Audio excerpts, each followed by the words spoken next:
y ambiental de la Universidad René Descartes. Es también autor de numerosos artículos y varios libros dedicados a temas como las masas, la propaganda política, la creatividad, las representaciones sociales y la psicología política.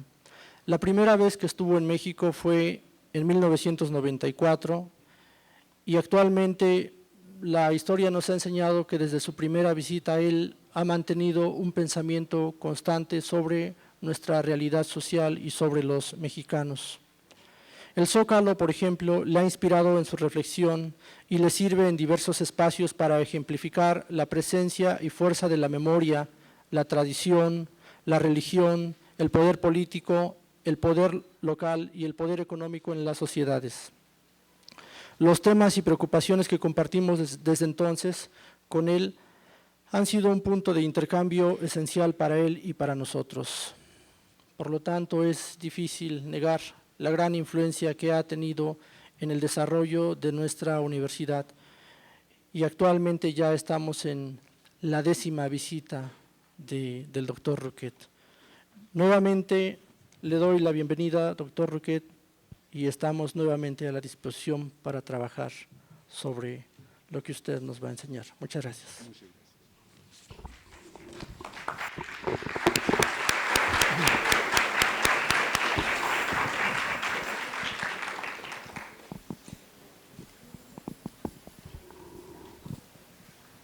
Je suis très heureux d'être à nouveau ici, au Mexique. Ce n'est pas nouveau, comme on vous le rappelait à l'instant. Et j'ai toujours été très sensible à la devise de votre université, que j'ai citée d'ailleurs dans tel ou tel texte, Casa abierto al tiempo, qui me paraît tout à la fois un symbole et un programme. Vous me pardonnerez de parler en français. Je pourrais essayer de le faire en espagnol, mais votre souffrance serait très grande au bout d'un moment. Et donc c'est vraiment par charité que je vais parler français. Mais pardonnez-moi.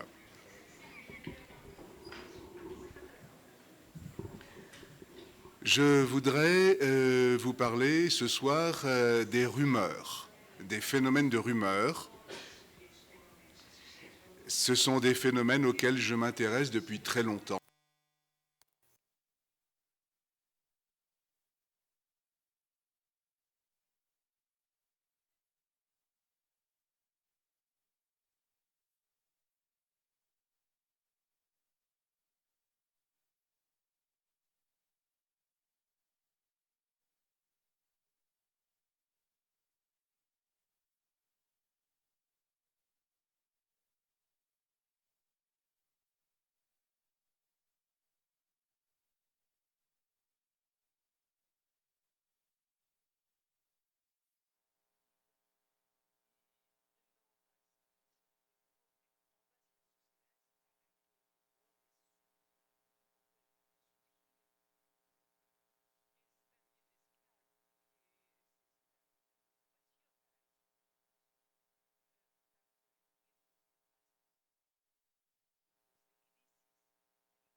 Mais on ne peut pas nier que ce soit le cas. Alors voilà déjà plusieurs bonnes raisons pour s'intéresser aux rumeurs. Mais ce n'est pas celle-là que je voudrais mettre en avant. Je pense qu'on peut s'intéresser aux rumeurs et je voudrais vous inviter à le faire pour une raison beaucoup plus fondamentale et qui concerne, je crois, l'ensemble des sciences sociales. En quelques mots, voici cette raison. Il suffit de remarquer que notre façon de connaître le monde, en particulier le monde social, bien sûr, Cette façon ne peut pas être séparée de nos relations avec les autres et des modes de communication dans lesquels nous sommes engagés. Bon. Si je me répète, et c'est volontairement, je viens de vous dire que notre façon de connaître le monde, c'est-à-dire notre cognition, était indissociable des relations sociales, des relations autrui, si vous voulez, et indissociable aussi des processus de communication. Et nous avons donc une triade, un triplet, on peut dire les choses de différentes manières, qui associe fortement cognition, communication et sociabilité. Eh bien, il se trouve que les rumeurs sont certainement le phénomène le plus caractéristique, le plus typique, pour mettre en évidence cette complémentarité entre cognition, communication et sociabilité. En fait, si on s'intéresse aux rumeurs, c'est moins pour elles-mêmes que parce qu'elles sont des révélateurs du fonctionnement social, lequel fonctionnement repose toujours sur ces trois aspects. Processus cognitif, processus de communication, processus sociaux. Donc nous allons parler des rumeurs, évidemment, et nous allons essayer de voir comment on peut comprendre ces phénomènes-là. Mais ne perdez pas de vue, si vous le voulez bien, que la toile de fond, le décor de cette histoire, c'est fondamentalement la complémentarité de ces trois choses. Et j'aurai sans doute l'occasion de le faire remarquer plusieurs fois dans les minutes qui viennent. Je voudrais aborder deux questions principales. Il y en a bien sûr beaucoup d'autres, mais ces deux questions-là me semblent essentielles. Tout d'abord, qu'est-ce qu'une rumeur? Comment la définir? Et ensuite, quelles sont les fonctions des rumeurs? Cette deuxième question, on y viendra tout à l'heure, vient du simple constat de la fréquence, de la récurrence des rumeurs. Quand un phénomène est extrêmement fréquent, je dirais même banal, et il n'y a rien de plus banal que la rumeur, donc quand un phénomène est fréquent, on doit se dire qu'il correspond à quelque chose, qu'il a une utilité, qu'il a une fonction. Ça ne peut pas être simplement un instant de délire, un moment de dérèglement ou une sorte de perturbation ou d'accident. Quand on vit en permanence avec les perturbations, les accidents, etc., eh bien ce ne sont pas des perturbations ou des accidents, c'est le régime normal des choses. Et c'est pour cela que, comme deuxième question, on se demandera à quoi servent les rumeurs?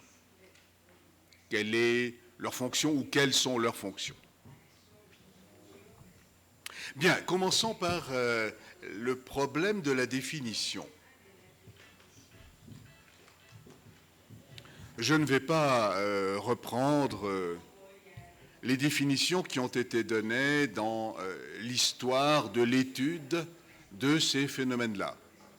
Il y en a beaucoup, à partir de la Deuxième Guerre mondiale. Il n'y a pas de travaux de type scientifique sur les rumeurs avant la Deuxième Guerre mondiale. Donc nous avons une histoire d'environ 60-65 ans derrière nous.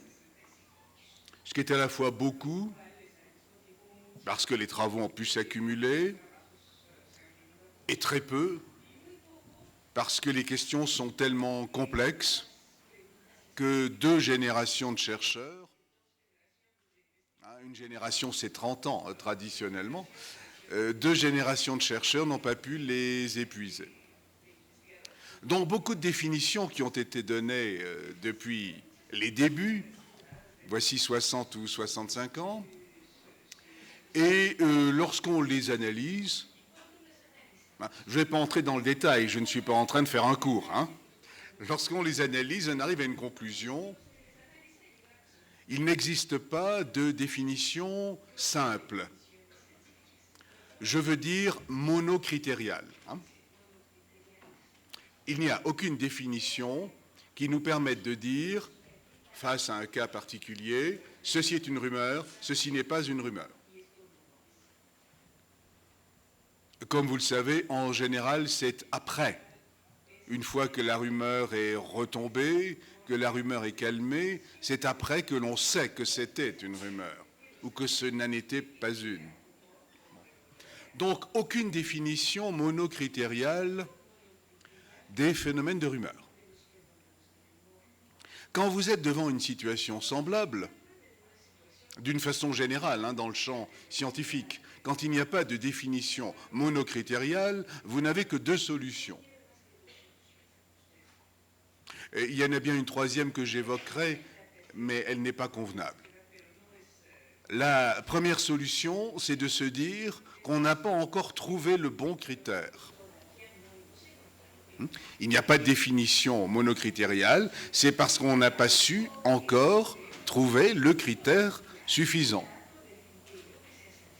Donc, continuons à chercher et à réfléchir. C'est la première solution. La deuxième solution, beaucoup plus classique, c'est de passer à ce que l'on appelle une définition en syndrome. Exactement comme la plupart des définitions en médecine. C'est-à-dire rechercher un ensemble de traits, un ensemble de critères. Puisqu'il n'y a pas de solution monocritériale, alors on va passer à un mode de pensée multicritérial. Voici les 2 solutions que l'on a. J'évoquais il y a un instant la possibilité d'une troisième solution. Bien sûr, elle est classique elle aussi. La troisième solution, c'est de dire passons à autre chose, changeons de sujet. Bon, mais ce n'est pas convenable. Alors nous allons nous orienter vers une définition en syndrome.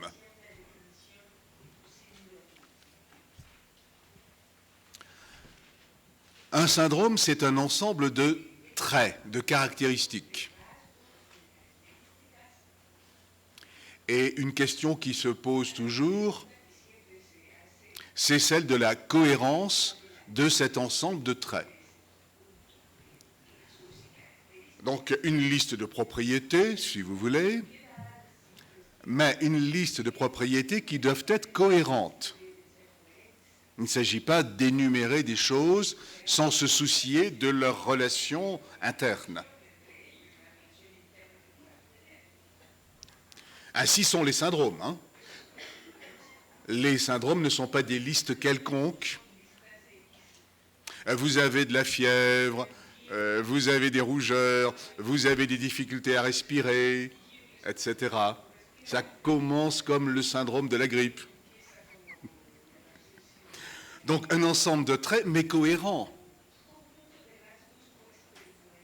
ayant, si l'on peut dire, un peu par abus de langage, hein, ayant, si l'on peut dire, une logique sous-jacente, une logique interne.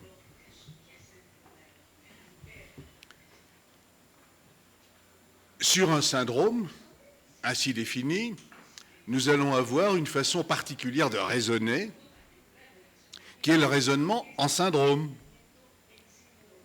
Alors, pour l'essentiel, ça veut dire ceci. Quand vous vous intéressez à un cas particulier, un cas d'observation, vous allez vous demander combien de traits, combien de caractéristiques du syndrome se trouvent réunies. Si toutes les caractéristiques du syndrome sont présentes, toutes, vous allez conclure qu'il est probable, ou très probable si vous voulez, connaît identifier le syndrome en question. S'il manque un ou deux traits, par exemple, ça n'exclut pas l'identification, mais ça la rend moins probable. C'est exactement comme cela que nous allons aborder la question de l'identification des rumeurs. On va retenir, je vais les exposer rapidement, on va retenir un syndrome à 4 traits, 4 composantes. Bien sûr, ces 4 composantes ne proviennent pas de la spéculation, mais résultent d'un grand nombre de travaux, aussi bien empiriques que théoriques.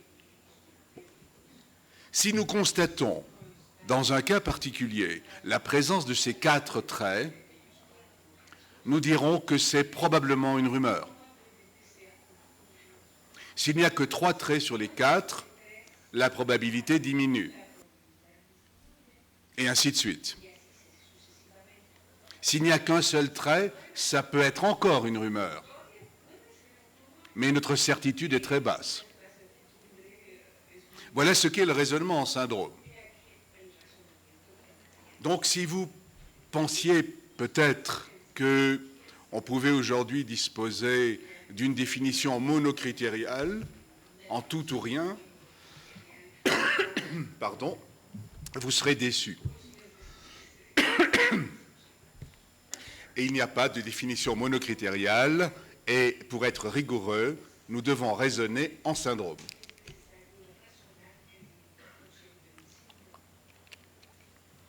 Eh bien, voyons quels sont les traits du syndrome de rumeur.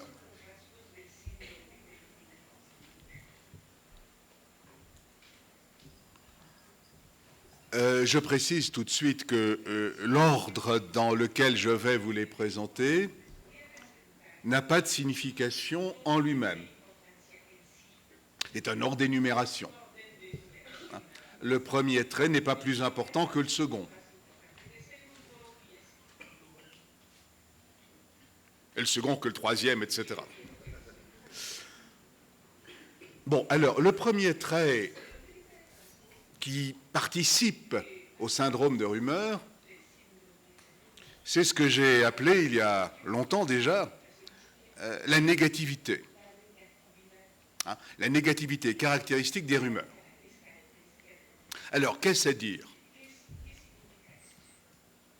Cela signifie que la plupart du temps, on précisera dans un instant ce que veut dire la plupart du temps.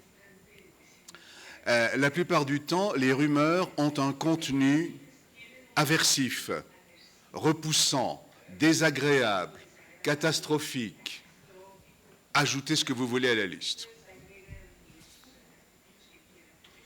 C'est ce que nous appelons négativité. Il est très rare, ce n'est pas impossible, j'y reviendrai dans un instant pour comprendre comment cela se fait, il est très rare qu'il existe des rumeurs roses, comme l'on dit. Des rumeurs d'espoir, de succès, de triomphe, des bonnes nouvelles. C'est rare ça, hein? La plupart du temps, dans les rumeurs, vous avez des assassinats, des meurtres, de la corruption, des trafics, des sacrifices sanglants, des maladies qui vous menacent, etc., etc. Bon, c'est cela la négativité. Alors, nous avons relativement peu, depuis 65 ans, nous avons relativement peu de corpus important de rumeurs pour faire des statistiques. À vrai dire, à ma connaissance, je ne vais pas entrer dans le détail, nous avons 2 grands corpus. Le plus ancien, qui est le plus grand d'ailleurs, est un corpus de plus de 1000 cas. Bon, c'est quand même pas mal. 1000 cas de rumeurs relevés dans le même pays, en l'occurrence les États-Unis, durant une période de 1 mois seulement, pendant la Deuxième Guerre. Bon, l'analyse de ce corpus montre que plus de 90% des rumeurs recensées ont ce caractère de négativité. À l'époque de l'analyse, le concept de négativité n'existait pas encore et on disait que plus de 90% des rumeurs sont des rumeurs d'angoisse, de crainte, de peur, de menaces, etc. Donc ça me donne déjà une indication. 90%, plus de 90%, sur un corpus de 1000 unités, ça donne une assez bonne estimation. Le deuxième corpus plus récent, les années 80 et 90, porte sur ce que l'on appelle les légendes urbaines ou légendes contemporaines. En général, on utilise plutôt légendes urbaines. Vous savez, ce sont toutes ces histoires qui circulent et que nous avons tous entendues. Par exemple, il y a 10 ans ou 15 ans, je ne sais plus, ça a un peu disparu aujourd'hui, les dangers des fours à micro-ondes. Les utilisations abusives pour toutes sortes de choses, des fours à micro-ondes. Ou bien, je ne sais pas si vous avez eu cela ici, mais en Europe et en particulier en France, c'était très répandu, les araignées venimeuses ou les serpents dangereux qu'on trouvait dans les supermarchés quand on achetait des bananes, ou ce genre de choses.